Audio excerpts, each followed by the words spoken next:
Today's video is going to be a little bit different. There are a number of topics that I never got around doing a video, so I figured it might make sense to simply ask you guys if there's any topic that you think is so interesting that I should make a video about it in the next couple of weeks. I'm going to show you 5 topics, and I'm going to talk about those 5 topics, why I think they are important and why I never managed to actually make a video about those. This video is going to be released the day before Thanksgiving 2022, and for those of you who are not in the United States, Thanksgiving is a big deal. It sort of kind of kicks off the holiday season. So this is actually quite fitting, I felt. It's a sort of a make-a-wish video. I might actually use that as the video title. So you can make a wish. And how do you make a wish? Well, you kind of put a comment in the comment section below and let me know what topic is the one that you are most interested in.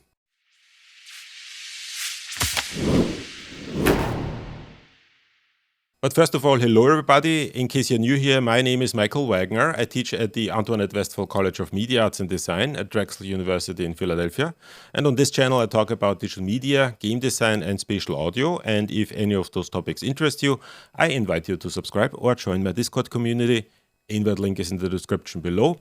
And since you're already at it, please also don't forget to press the like button, especially if you're getting any value out of my videos, because it really helps out the channel. I really appreciate it. Thank you. Now, I should probably provide a little bit of context why I never got around making those videos, and the reason for that is simply because of my workflow. I usually publish my videos on a Wednesday in the afternoon, and I do edit them pretty much right before that Wednesday. So usually kind of the way I do that is that I film the video on Monday or Tuesday and also do the editing on those days, depending a little bit on my teaching schedule and my regular work schedule.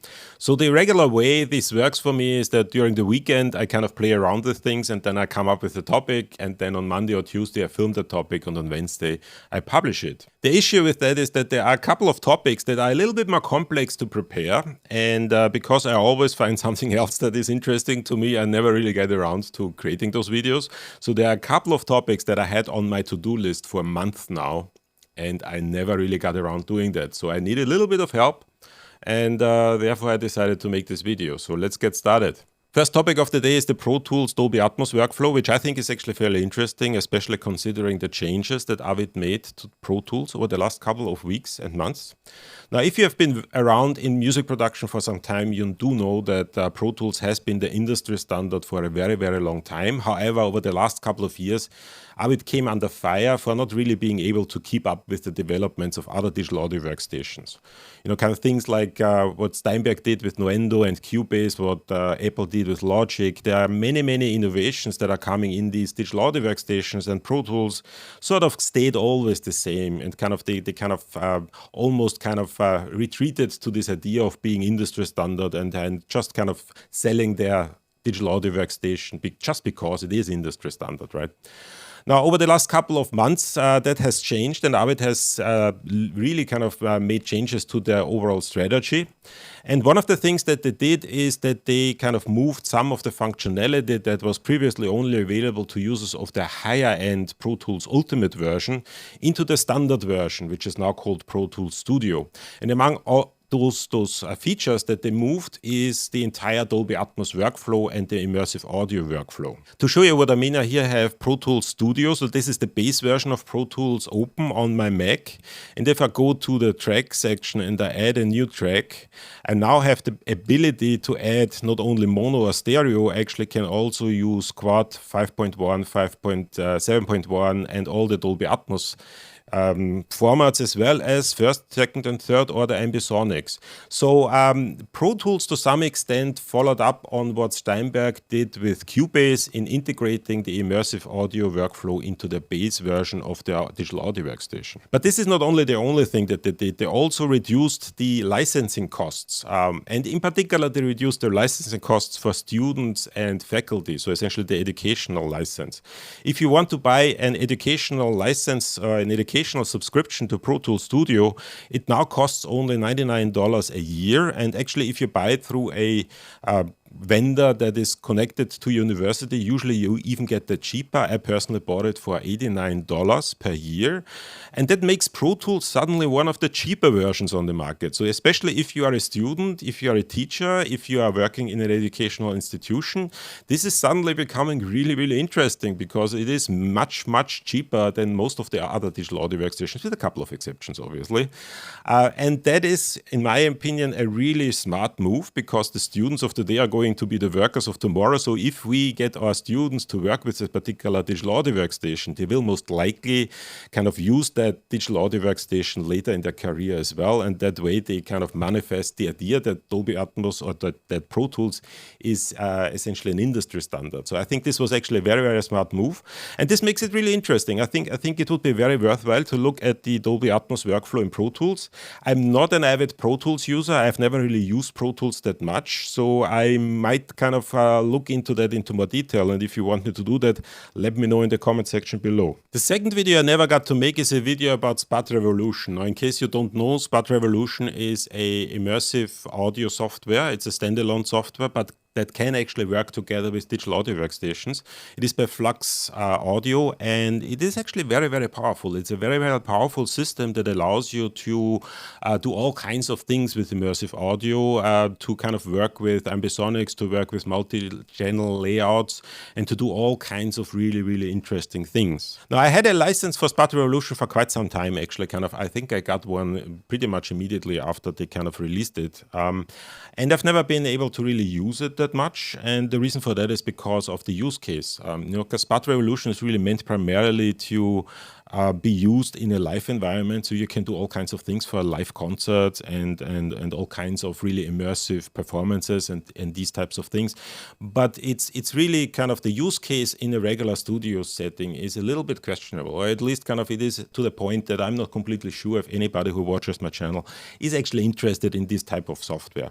Now, Flux Audio recently upgraded their system, and it now comes in two different versions, an essential version and an ultimate version.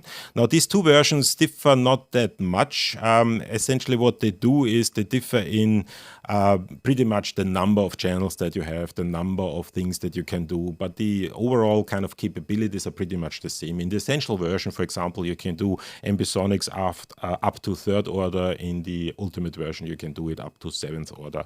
So these types of changes.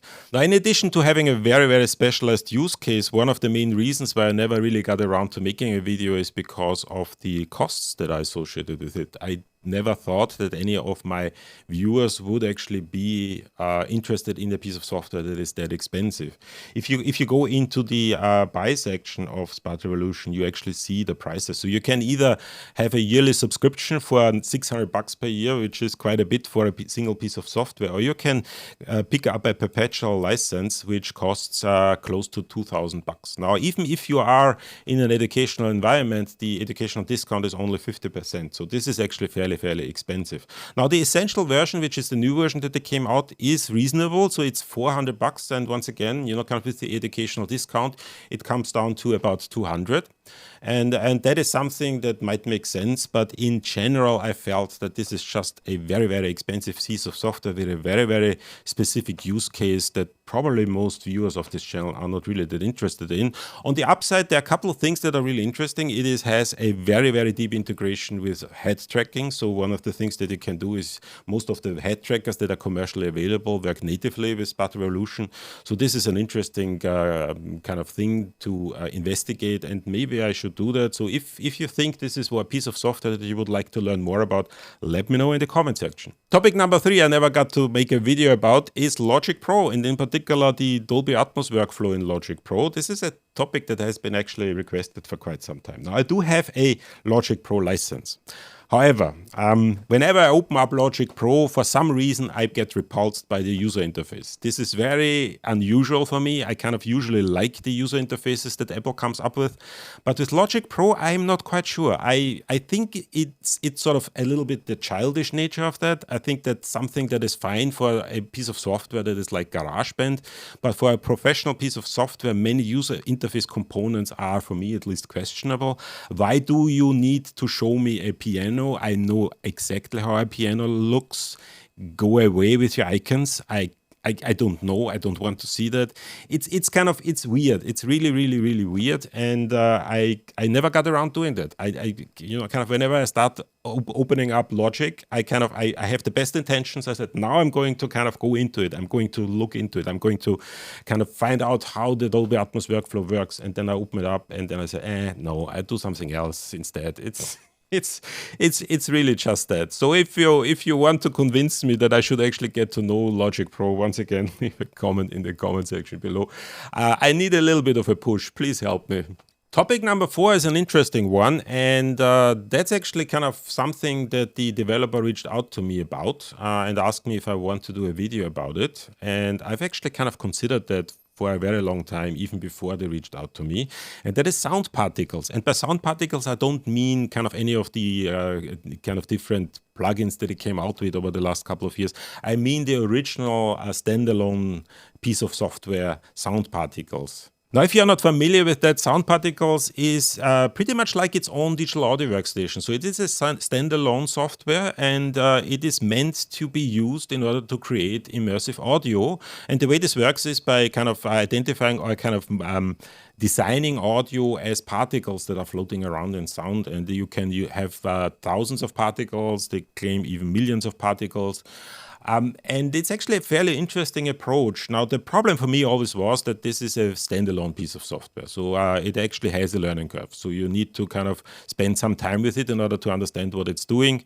And the second problem is that really for most of the capabilities of the software, there are other ways to do that. So if you want to do most of the things that Sound Particles is good at, you can actually use a regular digital audio workstation and kind of work with that regular digital audio workstation. So I never really found it necessary to educate myself in that particular piece of software. However, once again, because of the very unique approach with these particle systems, I think at some point I need to look at that. And if you agree with me and kind of want me to look at that, once again, comment in the comment section.